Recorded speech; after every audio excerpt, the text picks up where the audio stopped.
I did it again. There's something wrong with this bloody thing here. Hold on a second.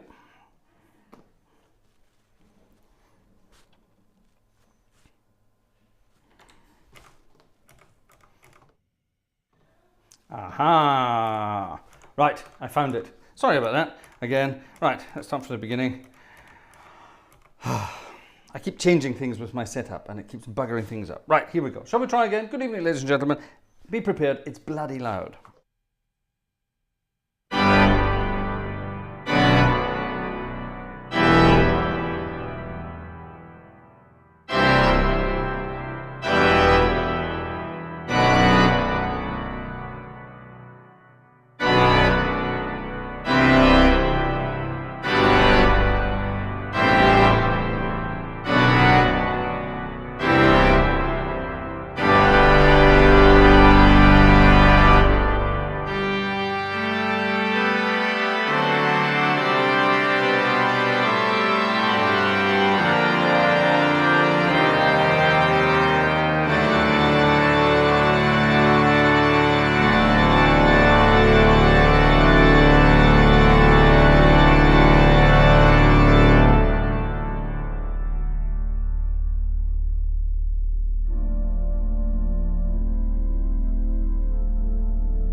Good evening, ladies and gentlemen, and welcome to Sunday Night is Organ Music Tonight. And yes, it's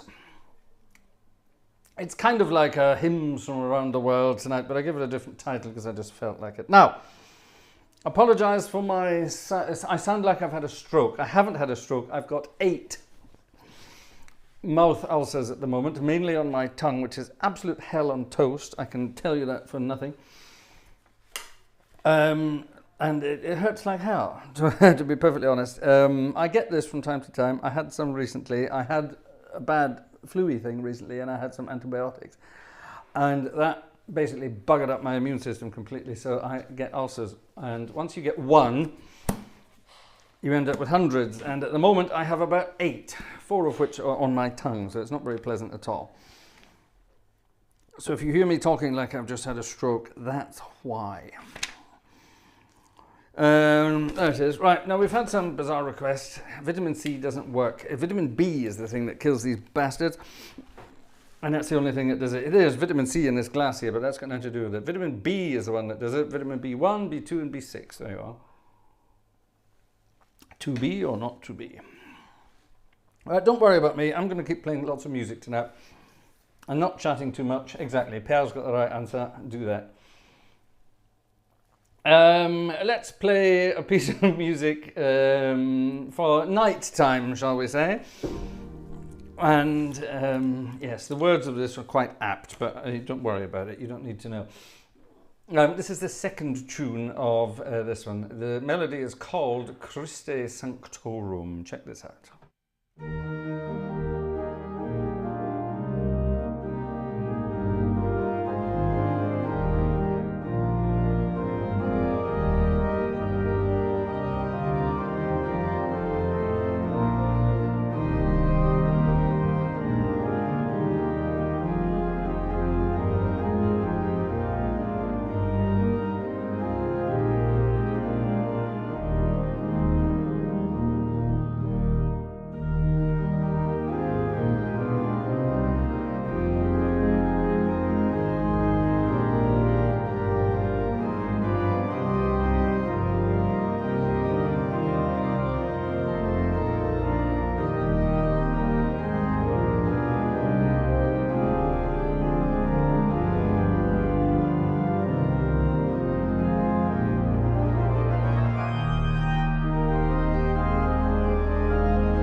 There you go. A nice little tune there with some interesting arrangements. At least I tried. Or some interesting arrangements. Right, splendid. Thank you very much. People are saying suggest Bonjela. Bonjela is about as much use as tits on a fish, as they said back in the day. No, Bonjela is absolutely useless. It's fine if you have one ulcer. If you have a gobful, there's nothing that helps. Something that really does help, and it's incredibly bad for you, but it really does work, is hydrogen peroxide. You know, the stuff you put in your ears that goes all frothy and gets rid of your earwax. So if you do that in your mouth as well, it just burns all the viruses and bacteria away, and it's great. It's not to be recommended. It does have a nice a side effect. It whitens your teeth. It has a rather nice side effect there. Yeah, there you are, H2O2. Thank you. Well done, Lucian. That's the stuff. Pretty good stuff, that. And it's not healthy at all, and you really mustn't swallow any of it because it will explode your insides, which is really not good fun. But it kind of works. And then before I came to the concert tonight, I gargled with Listerine, which basically Vanessa had to come in and peel me down from the ceiling. It was not much fun at all. Yeah, there you are. She had to come in and peel me off the ceiling so I can come up here. So, yeah, that's that. I once found something, it was in Holland. I was visiting Holland, and I found something in a chemist in Holland, and it was the most evil stuff I ever came across. Any Dutch people in the audience tonight, you might know what this is. And it was fiendish. It really was fiendish, but it helped immediately, and it was unbelievable. And it was just, I don't know what it was. It felt like sulfuric acid. It was unbelievable. And it was individual, sort of like, you know those long Q-tips they used when you're doing corona tests. Remember them? Or when doctors are taking swabs of things, all that kind of stuff. Well, it was those things, long stuff like that. And they were already sort of primed with this amazing red concoction. And you had to open them very, very carefully and use it immediately within like 30 seconds or something. And by God, these things, they burnt. They cauterized chemically these little ulcers. But it was great. It got rid of them instantly. But I've never found this stuff ever again. So here, if there are any Dutch people listening or anyone listening to this in the near future, then get in touch and let me know what that stuff is. I need to get hold of it. Frightening. Absolutely frightening. No, it wasn't silver nitrate. Good God, no. That turns you black. No, it wasn't that. I know those things. I've had them for septic fingers and things like that. That's great stuff, that is. That really is great. Oh, God, I will never... That's another anecdote for another day. Silver nitrate, yes. Yes, that's a very, very different story for another day. Not for the squeamish, that one. Anyway, let's move on. I'm fine. I'll get on with it. I've had this all my life, so it's nothing new. It's just hell when it happens. So thank you for the comments, but nothing I can do about it. Number 55 in the Brown Book of Magnificence. We haven't had the Brown Book of Magnificence for a long time. And this is a lovely one because it sounds a little bit like a Christmassy hymn. See if you recognize what you think I think it might be.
Ta-da! There you are. What a cute tune. That was number 55 in the Brown Book of Magic. We haven't had that book for a long time. It's wonderful.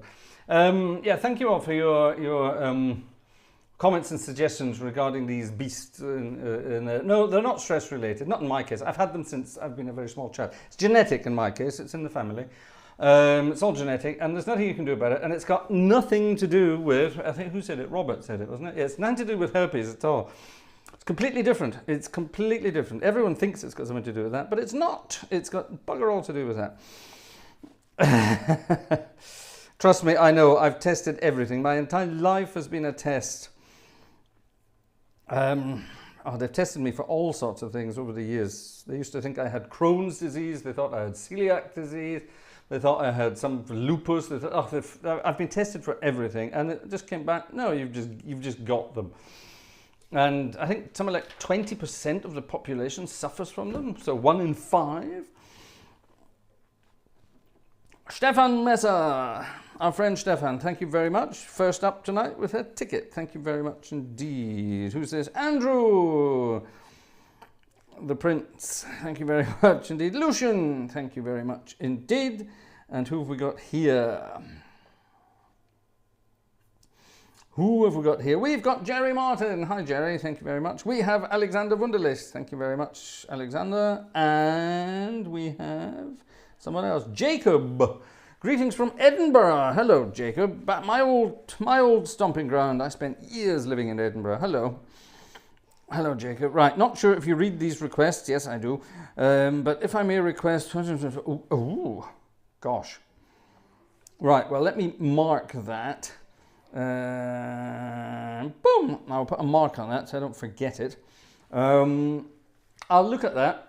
That's definitely not a spontaneous request. That's definitely an add it to the list of things to be practiced request. So yeah, so there we are. Thank you very much indeed. Who was last Friday? Hey? What do you mean, who was last Friday? Who was last Friday? What does that mean, who was last Friday? Last Friday was a day, 2 days ago. Is that what you mean? I'm not sure what you mean. Oh, yes. Oh, I see, Joe. Who was last on Friday, you mean? Who was last? Yes, Joe was last on Friday. Joe put in a ticket on Friday. He did. So thank you very much, Joe. Yes, it arrived late. Was that right? Was it Joe? Hold on. I think it was. Where's my list of tickets? There we are. Tickets, Friday. Oh my God, when was Friday? Friday was, there's a million things here. Where's Joe? Joe's here somewhere. There he is. There he is. Yes, you were last. Just after midnight. So there you are. Which is, or after the show finished. I got it after the show finished. So there we are. That was that. So thank you very much. Thank you very much. I should also say thank you to, I should also say thank you to Lucian Goodson. Lucian sent me an email asking me something about $500. I wish.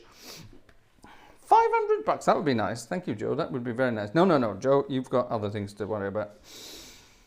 Lucian sent me an email asking about a certain social media platform, and yes, Lucian, that is correct. You are correct there, but it's only there to stop other people stealing it, if you know what I mean.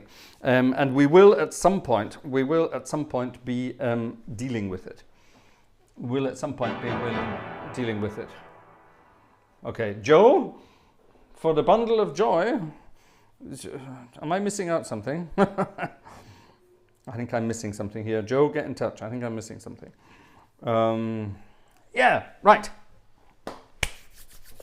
Okie dokie. Anything full stops would be awesome. Thanks for the nice tune, says Le Rippleto. Le Rippleto. I wonder what that means. Anyway, right, so let's carry on with the music. Sorry, I was distracted there. While we're on the subject of Joe, Joe's requested a tune for tonight, and it just happens to be on my screen. Back to the days of Bing Crosby. Ian is saying I can hear Mrs. G and Bundle of Joy on the mic. Ian, don't spell Mike like that. It means it sounds like they're on a person called Mike. Mike like this is just spelled with a C. That sounds kind of weird, yeah.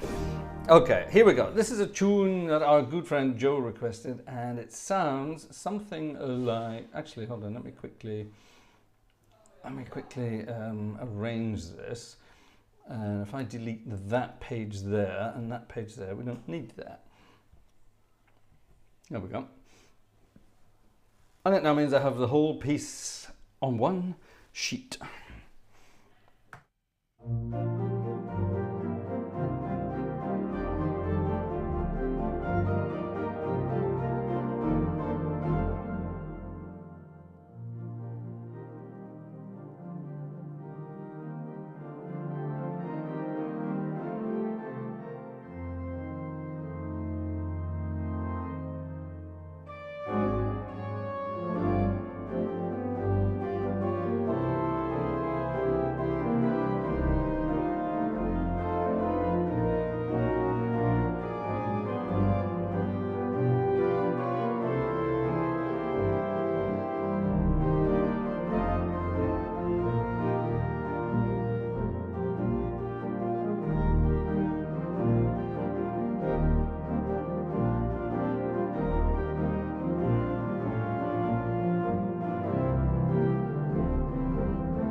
Swinging on a star, swinging on a star. Would you like to swing on a star, carry moonbeams home in a jar, and be better off than you are? Or would you rather be a mule? There you are. A wonderful tune. Bing Crosby gave it his finest. Frankie Sinatra gave it his finest. A grand tune from the old days of the Crooners, which is bloody difficult to say. So I won't say it again. Yeah, what a wonderful tune. Now here's an absolutely gorgeous tune. This was a request by our friend Yellow Boyd. And a yellow bird, and oh, it's a,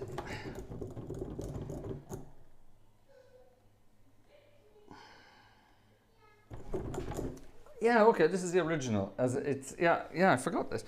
I played a version of this in the Chicago Theatre, on the Chicago Theatre Wurlitzer, and it was recorded. And somewhere deep in the darkest recesses of my digital collection, I have, oh my goodness, is that public or should we do that anonymously? Somebody has just bought a ticket for Kenneth, because Kenneth said, I would like to buy a ticket one day. Hopefully soon I can purchase a ticket. Well, Kenneth, somebody just bought one for you. Somebody sent in a $5 for you. So that was rather nice, wasn't it? There we are. So thank you to the anonymous donor. I pressed a button. Thank you to the anonymous donor, and yes, there you are. Get ready for the future, Kenneth. How about that? Yeah, and this is a piece of music I played back in the Chicago Theatre, and was this the one that we did where we tried to recreate an old George Wright recording? And George Wright did a recording direct to disc, so on the old 33 discs. He did it direct to disc, and during the recording, somebody heard the organ. Somebody was in the cinema late at night cleaning or whatever, and they heard the organ playing, and they thought, hold on, this shouldn't be playing the organ. What's going on here? So they phoned. There was a phone at the organ. And they phoned.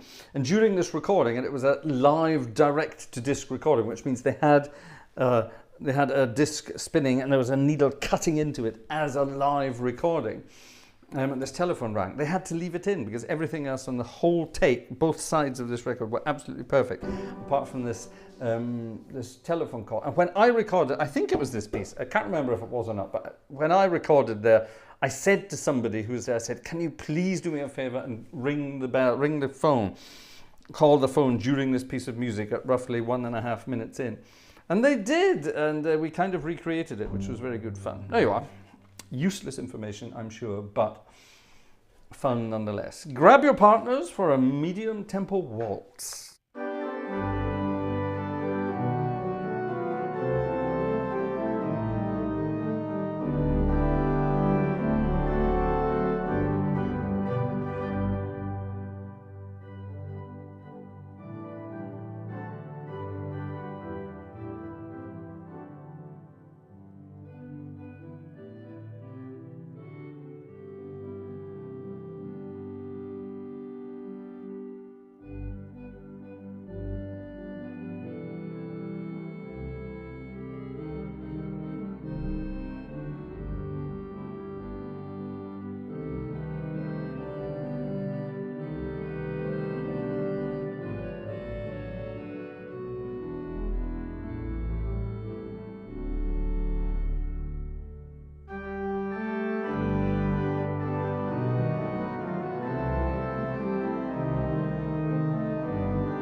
where the blue of the night meets the gold of the day, someone waits for me.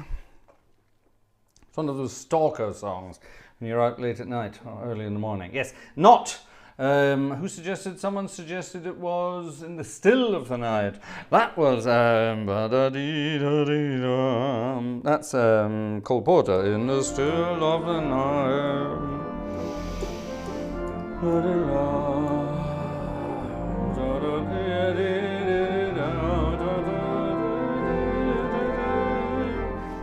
I'll play that later. I'll see if I can find the dots for that. Yeah, find the dots for that. In the still, in fact, let's do it now before I forget. I'm old and I will forget. In the still of the, it's bound to be in here.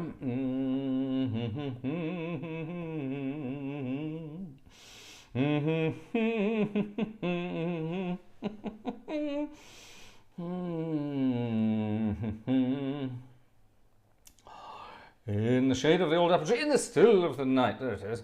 Right, Cole Porter, cheeky bugger that he was. Cole Porter was a very naughty boy, and Cole Porter used to write tunes. Cole Porter used to write tunes for attractive young men, and then he would make those attractive young men rehearse those tunes with him together. Right, the last ticket buyer for this evening so far was TikTok, Joe. Hello, Joe. Was the last ticket buyer for this evening so far. So let's hope Joe is not the last one for the entire night, because he was the last one last time. Get it? You know what I mean? And that was midnight. So we've got an hour to go, ladies and gentlemen. 4, 5, 6, 7. Let's get... Yeah, if we get up to 25 tickets tonight, I will play Vidor's Toccata at the end of tonight's concert. All right? There you are. 25 tickets, I'll play Vidor's Toccata. We are at 4, 5, 6, 7. We are at 7. Right, so there you are. So that's... 25 minus 7. Right, okay. Anyway, here we're in the shade of the night, Cole Porter. It's a touch of a sort of cha, cha, cha, cha, cha, cha, cha. What rhythm is that? Anyone?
Can't do a cha-cha-cha at the end of that because it wasn't a cha-cha-cha. Ha ha ha.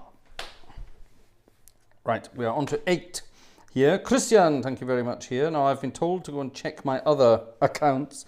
See what's on over there. 9, thank you Max. 10, thank you the Platts gang. Right, perfect, there we are. We're up to 10. Now hold on, I think over here we also have something else.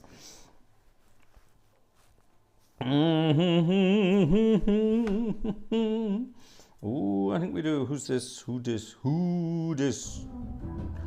Who this?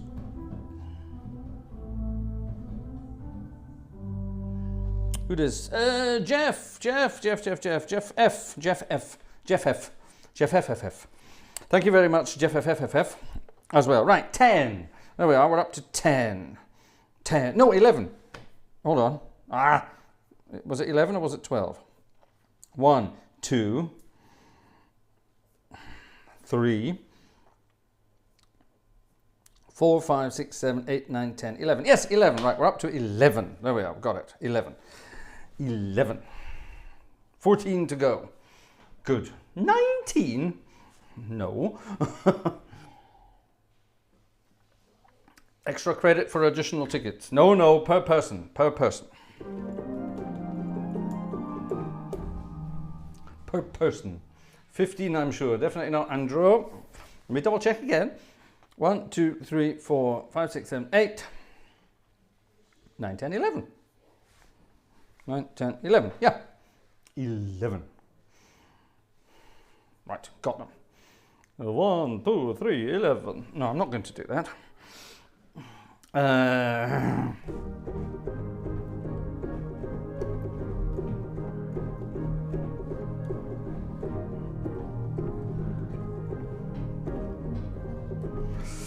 No, we're not going to do any of that.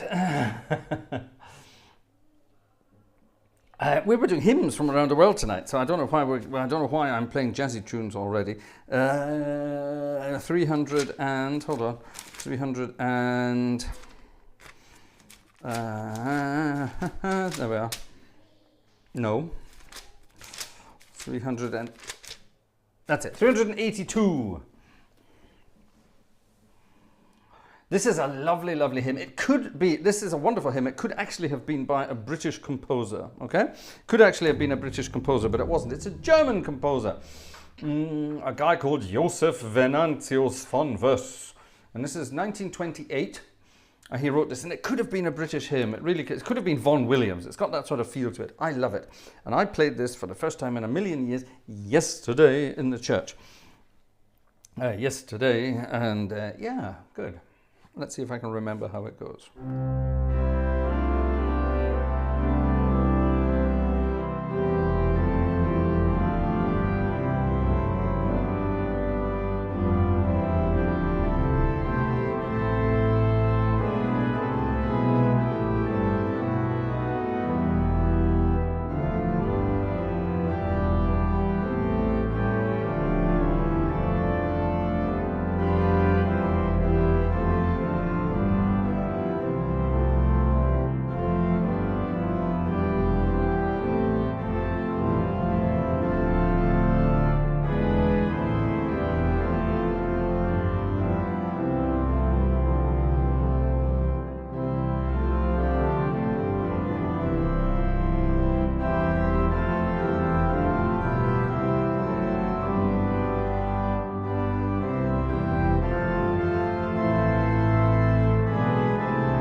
There's something very British about that.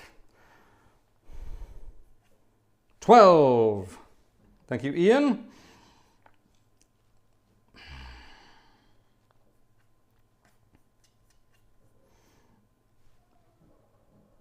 13. That's another donation one. This is another one donation, anonymously donated for Mike. There you are. So somebody's buying a ticket for Mike. Gosh, you're a generous lot tonight. Thank you very much. So what are we up to now? 13. 13 and counting. Right, 13. Someone count.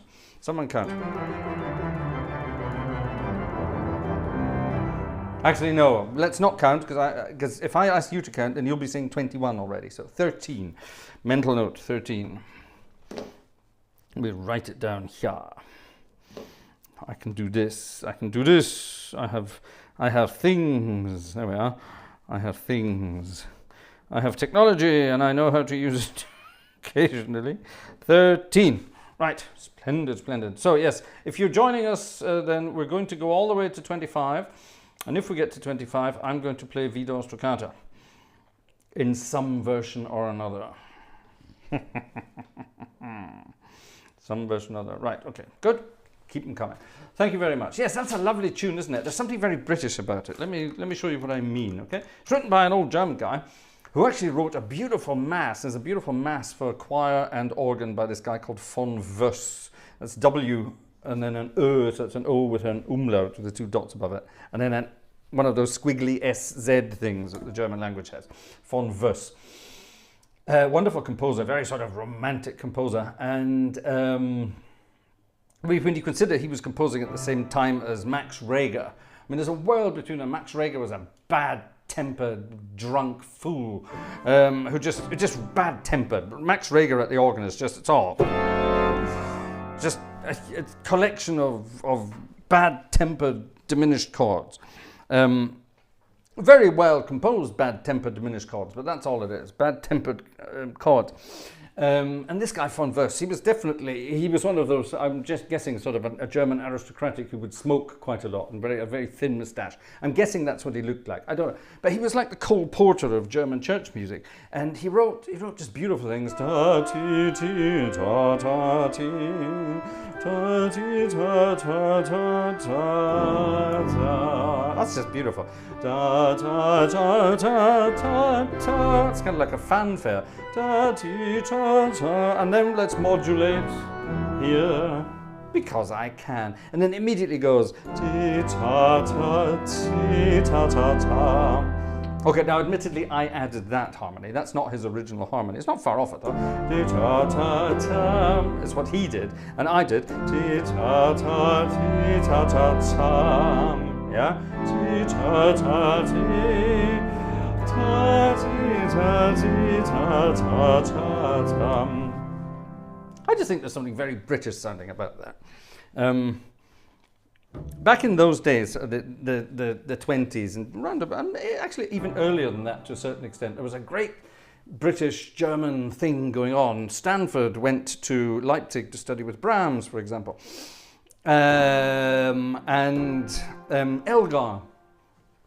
Elgar loved Germany. He absolutely loved Bavaria, and he went on his honeymoon.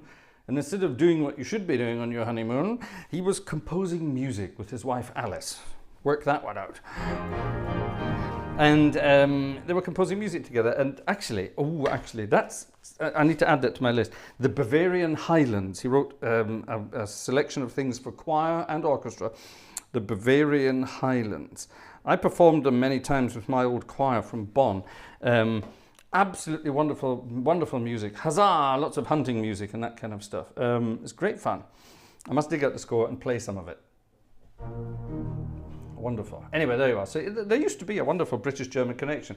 Hold on a minute. That reminds me of something. Oh yes, the royal family.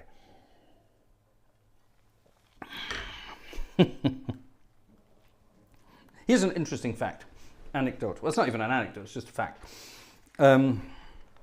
We all know that the British royal family is anything but British. They're basically German with some Danish thrown in for good measure. And actually some Scottish as well, which is rather weird. But there's very little English about the British royal family. In fact, the first English elements of the royal family were, well, it's William, basically. Because up to that point, it was basically German with a hint of Scottish thrown in for good measure. And the first one with any English blood was William. And here's the very funny thing, because William is from the Spencer side of things, and because the Spencers are kind of in the sort of the illegitimate royal side of the things. Don't ask me how I know about these things, but the Spencers can trace their line all the way back to King James, which means that if there were ever to be a Jacobite king again, the closest would actually be Prince William, which is kind of cool. Isn't that really weird? Anyway, isn't that really rather weird? So there you are. Keep it in the family, eh? So it's kind of weird, I suppose. Kind of weird. Right. Here's a hymn I played earlier today. And I don't play it very often. I rather loved it. Good fun. The audience, the congregation, sorry, sang along rather nicely. And again, it's one of those hymns that has a certain sort of thing to it. It's not British in any way, shape or form. It's, actually, I don't know who wrote it. I think it's French. I'm not sure. I think it's French. Number 400 in the German hymn book, and it goes like this.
Cheers.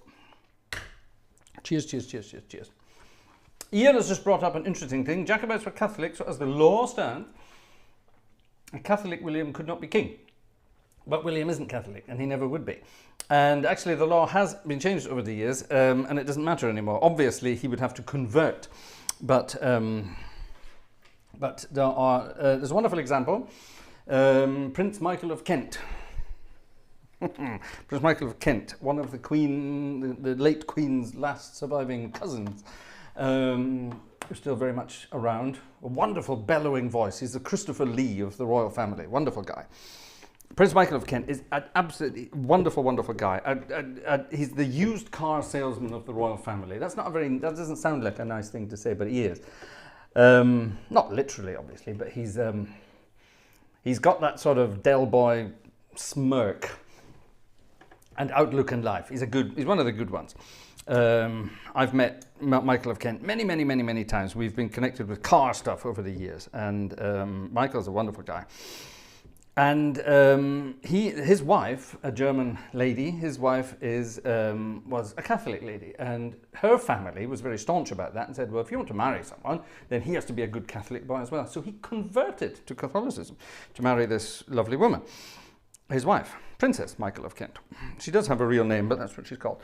And he gave up, or he was asked by the royal family, by his cousin probably, he was asked to give up his title Royal Highness, Your Royal Highness, for that reason. And then many years later they thought, this is nonsense. We should all be, happy families these days. So they reinstated it, and he is once again His Royal Highness, Prince Michael of Kent. And very much very much not Anglican. So there you are. So things are moving forwards. Things are moving forwards. There are still certain parts of the United Kingdom where they like banging drums and playing flutes, and if you ask them why, they don't know. They don't know the history of any of these things. The history of it's all very, very bizarre and very, very unnecessary. Anyway, there you are. So, sorry, Ian, to correct you, but it could actually be possible. But he would have to change, obviously. But that's fine. That's fine. Doesn't matter. He wouldn't, and he doesn't have to, because it will never be the case. He's going to be king anyway. So it doesn't matter what flavour he is. It's just he comes from the Jacobean line as well, which is kind of interesting. Anyway, there we are. Right, final hymn for this evening. Final hymn for this evening. And again, this is one that we were playing at the weekend, which warmed everybody up and got everybody going. And it sounds something like this. This is an international hymn, so you can all sing along if you know the words. The Arthur Daly of the Royals. No. Arthur was too common, definitely not. No, I would say more of a Del boy. More of a Del boy. Arthur Daly was never a snazzy dresser, but Del boy was. And Michael is, and always has been, a snazzy dresser. And he's got that perfect beard as well. Perfect beard. The last time I met Michael of Kent was, here we go, useless information now. Many, many years ago, I grew a very long, big beard, or I let my beard grow very bushy. And this was going to be for a television documentary about the House of Windsor, and it was going to be about George V, the young King George V. And various people were going to play King George V in this documentary during his time growing up and things like that. And I was asked if I would like to play a younger George V. And Michael was going to be an older George V because he looks exactly like his... Is it his No, yes, it's his grandfather, isn't it? Yes, it is. Michael's grandfather. Yeah, that's right. That's right, because Michael is the younger son of the old Duke of Kent, the king's brother. Is that right? Oh God, I can't remember. Yes, that's right. That must be right. Anyway, never mind. And I'd grown this beard, and of course it had to be dyed because I was still quite grey at the time. But I remember we went to London and we got ourselves all sorted out, and I still had a little bit more hair in those days, and it was parted in the middle like George V had when he was young. It was sort of parted in the middle, and my beard was darkened, and things like that. And I was sitting there in the sort of the makeup room, and Prince Michael walked in. And he didn't know who was going to be playing the younger George, and he certainly didn't know it was going to be me. And we had met, like I said, various occasions in the past for car things. And he walked in and sort of sat down. He said, "Bloody hell, you do look like him." And I said, "Yeah, you look like him too." And he sort of said, "Hold on a minute, I know you." I said, "Yes, we do. Last time we met was on the stairs in front of the cathedral in Palma de Mallorca." And he said, "Yes, bloody hell, yes. I was just coming back from my yacht, and I seem to recall you had a hamburger in your hand." I said, "Yes, that's exactly right." He was on holiday with his family on his yacht on Mallorca, and I was there with my then partner not on holiday. I was spending a lot of time in Mallorca in those days. And I was walking up the stairs, he was walking down the stairs, and we sort of bumped into each other, and he said, "Where's the car?" And at the time, the last time before we met, then I had some very fancy cars. And he is into really, really fancy cars. Jeff, he's into old Bentleys and things like that. And I said, "Oh, sorry, I had to sell them all. I've moved to Germany." And then his wife said, "Oh, you live in Germany now," and started speaking German to me. And then, of course, I started replying in perfect German. And he sort of laughed and said, "My goodness me, everyone's speaking German these days." And then he's launched into German as well. He speaks about 5 or 6 languages as well. Very intelligent guy. Anyway, so here we were sitting in this makeup thing, getting, done up to look like George V. And then we got the message, funding had been stopped for the documentary and it wasn't going to take place. So still in our period clothes and all dressed up, we went for lunch, and it was a very bizarre experience. The people sort of watching us, very, very bizarre indeed. Anyway, right, there you are, useless information. Anecdote times, and here is this international hymn I would like to play before we move over to some fun stuff.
'Tis a grand hymn. Oh, 'tis a grand hymn, isn't it? It's a good one.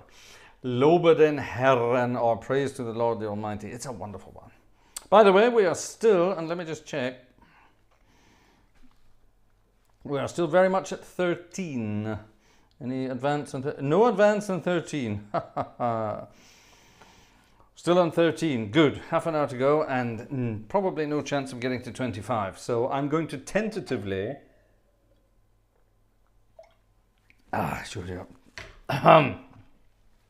tentatively going to swap organs. And we're going to go and...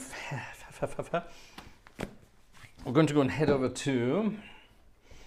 We're going to go and head over to... I wanted to play that, but we played that not that long ago. So in that case, let's play the other one. If we do get to 25, I'll change back to another organ.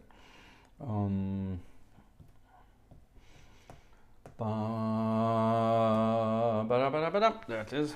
A theatre organ, ladies and gentlemen, with its xylophones and its pianos.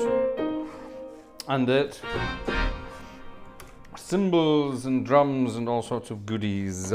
All the fun of the fair. Here's a tune from 19... Is it older than we think? No, it's not actually. Vidor on the Fox. God, I don't think so. That would be interesting, wouldn't it?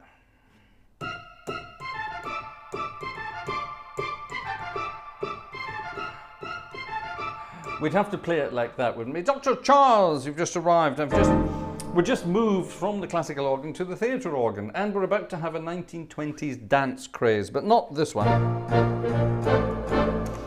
Not that one, but the similar one. From Mr. Henderson, De Silva and Brown back in the day. And I think I can remember the verse to this as well. This is one of those dances where you get, you know, your hands on your knees and do all that kind of stuff. But this one is more about twerking. In other words, shaking your booty around. And it's simply called The Black Bottom. It's wonderful. Ah, the days of political correctness. Can I remember the verse? Let me play the chorus and see if I can remember the verse.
the black bottom, which I'm not sure how you dance the black bottom, but I do know it involves shaking your booty.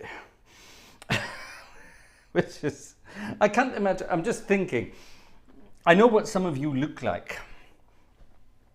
I know what some of you look like. And I'm just trying to picture a lineup of the Gartshore gang on stage with their backs to the audience, shaking their booties. I'll be honest, it's not a pleasant sight. But I don't know. Yeah, it's a weird one. It's a weird one. Count Basie. We had a request for Count Basie, and everyone, of course, wants. Everyone always wants. If we're going to do Count Basie, everyone always wants.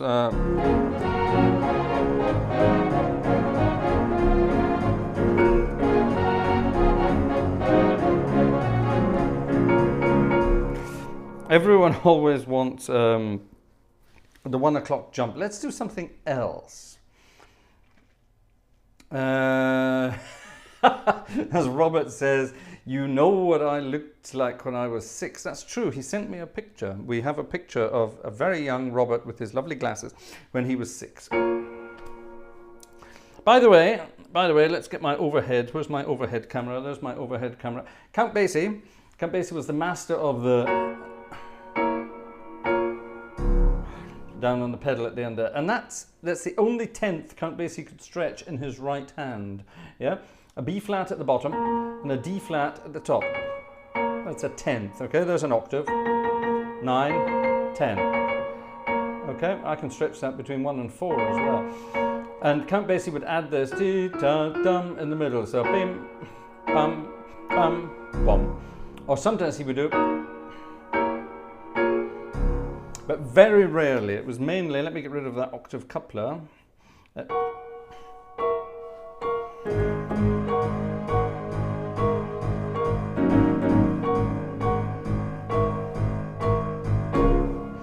Yeah, that kind of thing. And that's your Count Basie, basically. What would that tune be? That would be in a mellow tone, I suppose. That would be an A flat.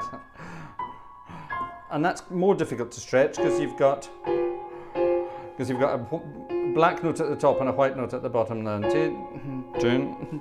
that would be that. Anyway, there you are. Useless information. You could do it in G flat, I suppose. That would work quite nicely. Anyway, there you are. Useless anecdotes. We're going to do some Count Basie and something very different from the pen of Count Basie. Actually, interesting story about Count Basie. Count Basie never actually wrote any music himself. What he did was he got his bandmates to write it. And then he would say, all right, we'll play you a piece of music, we'll make it famous, but we're going to share the royalties. And he did. And with pretty much everybody, he got them to share the royalties with him. Which is a bit cheeky, but it's why he ended up living in a huge estate in Jamaica, New Jersey. And all of his bandmates didn't. So there you are, that's the way it works. Just like when I was a good old boy, when I was a good old boy living in the United Kingdom, I would write music for other bands, and that's why one of my old band leaders is living in a castle in Kent, and I'm not. It's because he earned all the royalties and just paid up a lump sum once off and that kind of stuff. Ian's been at the Wikipedia here. The Duke of Kent. Are you talking to the Duke? We're talking about the Duke of Kent or Prince Michael of Kent. There's a great difference. There's a very great difference. Not one and the same person. The Duke of Kent is even older. He's even older, and you don't understand a word he says. He's one of the.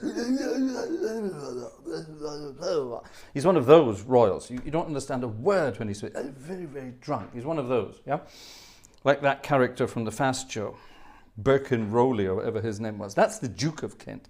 And Prince Michael of Kent has got nothing to do with the Duke of Kent. They are related, but they're not the same person in any way, shape or form.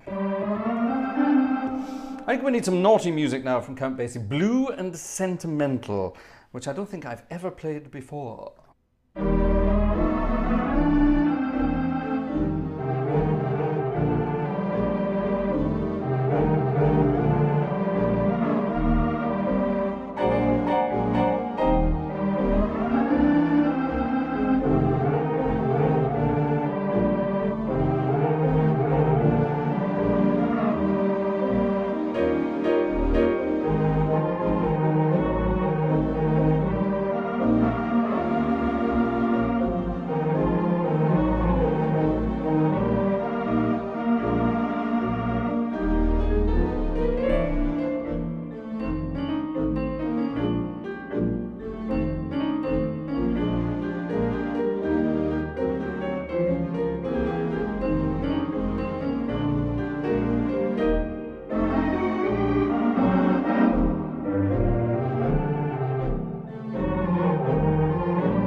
Oops. Yeah, there you are. Blue and Sentimental, Count Basie, and, you know, I honestly don't know who the others were who wrote that. I wonder who it was. Suits you, so. Oh, we're talking about fast show quotes now. Things I miss about the United Kingdom. A bloody good curry, Cadbury's, Mr. Kipling's jam tarts, Ribena, and good comedy television. We don't actually have a television here in Germany. We don't have a television set. Basically because there's nothing worth watching on television. It's all shite. So we don't watch it. So we don't have a television. We have each other. I have a very young wife, which is great. I don't need a television. But from time to time, I miss my old comedy from the island of yesteryear. And I dig around in YouTube to see what I can find. And it's a wealth of wonder, cornucopia of crap, basically. But it's all, there's some wonderful stuff there. And the fast show, the British fast show, with, as you said there, with, what's his name? You mentioned his name. I think Jez mentioned his name. Paul Whitehouse, that's the one. Absolutely, absolutely wonderful. And allegedly, Paul Whitehouse based a character on a guy called Simon, who he met at some golf course in Edinburgh when he was up there. And it turns out that this old guy Simon was actually in my old church choir in Edinburgh. Simon was incredibly posh. He was, I think there was a royal connection to Simon. And he would talk like, he would sort of rabble on, and then occasionally you would get a word that you would understand. So you would listen very intently for those words in the hope that you could understand some context of the story he was telling you. Now the funny thing is, he was a very good singer. Simon sang wonderful tenor in the choir. And when he was singing, you could understand every word he said. But when he started talking, very, very much, really, yesterday, that's the way he talked all the time. And he had the most amazing job I'd ever heard. Basel. He was always going to Basel in Switzerland. He didn't call it Basel like a lot of English people call it, the French way of saying it. He called it Basel, the German way of saying it.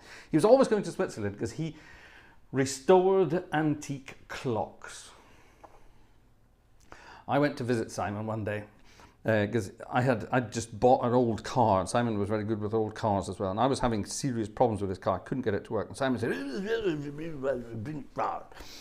so I brought the car around, and Simon sort of poked about it, and he said, try that. And he did. He fixed it with anything. He explained it perfectly. He fixed it, perfectly. And then he said, we must go a cup of tea. So I went in for a cup of tea, and his wife, of course his wife was called Philippa, but she wasn't called Philippa, she was called Flippa.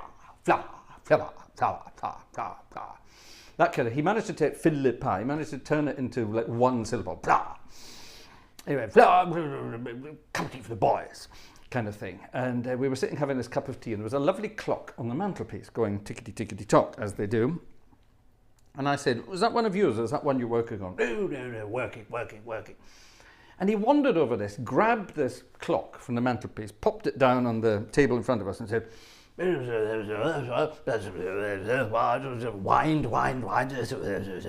bang. Going on like this all the time. And I said, right, exciting, gosh, but you got it working again. No. And off he, waffling on about this clock.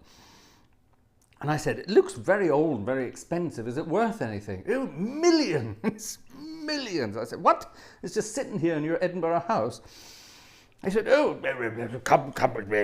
And he took me through to this little workshop where he was working on a clock. And it was this gorgeous old classical clock, Baroque maybe even, I can't remember. Very ornate, beautifully. He said, 40 million. A clock worth 40 million. I don't know 40 million what. Could have been Turkish lira, I don't know. It could have been pounds, dollars, pence, I don't know. But it was worth 40 million. And at any one time, apparently, in his house, it was probably about 100 million pounds worth of antique clockery. He was a madly wonderful, eccentric guy. Anyway, right. I've no idea why we're getting onto... Why are we on the subject of Simon? Oh, yes, because apparently that's who Paul Whitehouse based his character on, this mad old guy he met at an Edinburgh golf club. And it could only have been Simon. My Simon. And he looked like that as well. He had the hair and the sort of everything. Gosh. Well, ladies and gentlemen, you're not going to believe this, but not a single extra penny has been put into the old man's hat since last looking. So we are still at 13, and with 9 minutes to go, I can't see us getting all the way up to 25. So no Vidor tonight. No Vidor tonight. Let's have... Actually, let's have another one of those Bing Crosby numbers, shall we? Let's have another Bing Crosby number. Check this one out. You might recognize this one. Ask Fraser, I have a southern drawl, but when I sing you wouldn't know it. That's true. That's true. Joe is from South Carolina. You'd never know to hear him talk. You'd never know. Joe's got one of those lovely, I don't know what you think about this, but Joe's got one of those wonderful sort of South Carolina accents. I can listen to it for hours and days. I think it's wonderful, beautiful. There's a lovely tempo to it, lovely melody to it. It's wonderful. But it's true, when he sings, and I have heard Joe singing, I even have a video of Joe singing, which I must show you one day. When you hear him sing, there's no accent at all. No accent at all. So it's really rather wonderful. I wonder why that is. Actually, why is it when someone like Mick Jagger sings, he puts on an American accent when he sings, but he's all right London when he's talking. So it doesn't make any sense, does it? So I suppose we all change our voices when we sing. Moonlight Becomes You. Johnny Burke wrote the words. Jimmy Van Heusen, wrote the melody. And yeah, it's wonderful, wonderful.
Moonlight becomes you. How about that? Moonlight becomes you. What a gorgeous tune. I love this sample set, this Fox Cinema Wurlitzer sample set. It's got. That's a very simple sound with strings. A little oboe. And a quintadena and a diapason, just to give it a sort of just to give it that sort of luscious sound. And then for the next one up, I add all the vox humanae.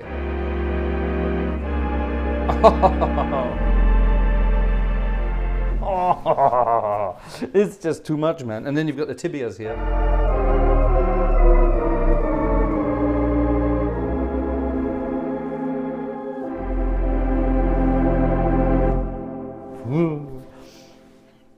Now, admittedly, I did add rather a lot of reverb to it as well to make it sound. Hold on, let me show you. Out of the box, it sounds like this. Ah, rubbish. No, it doesn't. Out of the box, sorry, it sounds like this. And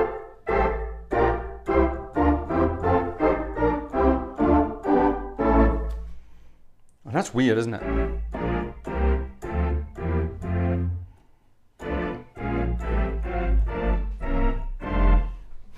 That's really rather weird. But then I added, I think the, what I added the reverb to make it sound like the Fox in Detroit. Now, I've played the Fox in Detroit many times, and I've played it when the building is empty, which is even better. So you've got this enormous cavernous acoustic. It's enormous cavernous acoustic. So I tried to recreate that when I set up the organ here. I think this is pretty close. It's about as close as I can get.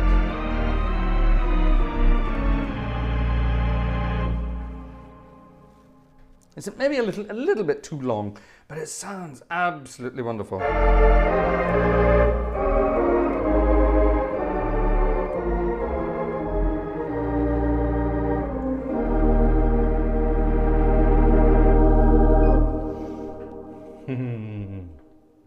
What do you think? Right, we've done that, we've done that, we've done that. It's midnight, ladies and gentlemen, so I'm going to disappear to the madness from whence I came. Downstairs, it's very quiet downstairs. I suspect everybody's in bed, which is probably not a bad thing. It's been a long and tiring weekend with little dogs and little children. And actually, let's play, to finish off, let's play a lovely, lovely old ballad. It's also in the key of E flat. All beautiful ballads are in the key of B flat. This is no exception. Oh, hold on, it should be round about here. There it is. Ha ha! Yes, this will be our finishing number for tonight. Thank you very much, ladies and gentlemen. Lovely seeing you in the chat. I look forward to seeing you all very soon. Friday night again, live at the latest. And then, yeah, it's going to be a new month coming up. So theoretically, next weekend is tuba time again. I want to get back to the first Saturday of the month, get back to that rhythm. It'll be much easier. So we shall see. Let's hope so. It's going to be carnival weekend in Germany, so I'm not sure it's going to work because we might have to bugger off and disappear for the weekend. We hate carnival, and it's might want to disappear. We shall see. See you soon, folks. Take care. Night, night. Thanks for the tickets. Sadly, we didn't get 25, but we got a few, so thank you very much. 13. We got a few. Thank you very much. See you soon.